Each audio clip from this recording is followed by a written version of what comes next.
Hi, Tony Scelzo here at the Bob. I want to talk to you about the three types of people in a networking environment. Not everybody is created equal when it comes to networking.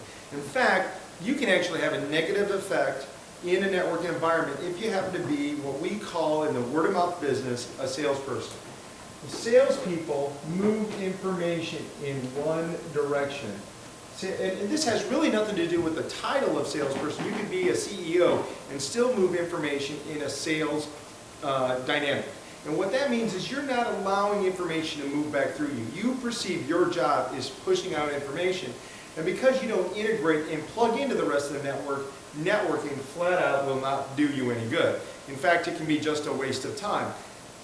The problem is that there are as many connectors out there as there are salespeople. And connectors work half as hard for the same amount of time. Because what connectors do is they understand how to create leverage in their network. They use the connections they have in the network to build trust in a marketplace. And because information moves through them at a high degree of speed, with a great deal of bandwidth, they're constantly building trust with a marketplace. And in this trust, they create more business on accident than salespeople do on purpose. Now, the most powerful networker in the game is what we call a Maven. And a Maven is really nothing more than a connector, a hub on steroids. Now, they do have one characteristic. Their network will go out 7 degrees deep. If you could just imagine this huge spider web effectively changing the opinion of an entire marketplace. They have two characteristics that connectors don't have. They are perceived as an expert in their space, and they do have a medium to back themselves up. And some of the most powerful Mavens in the world can change an entire nation's opinion on a specific business, a candidate for a political office, you name it.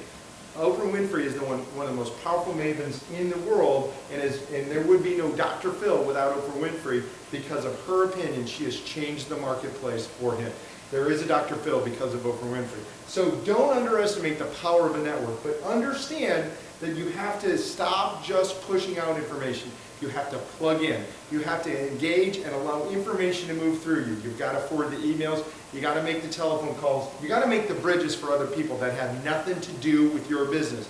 If you plug in and do that, you can truly create leverage through a network. If you plug in and do that, you can effectively work less and create the same results with less effort and time.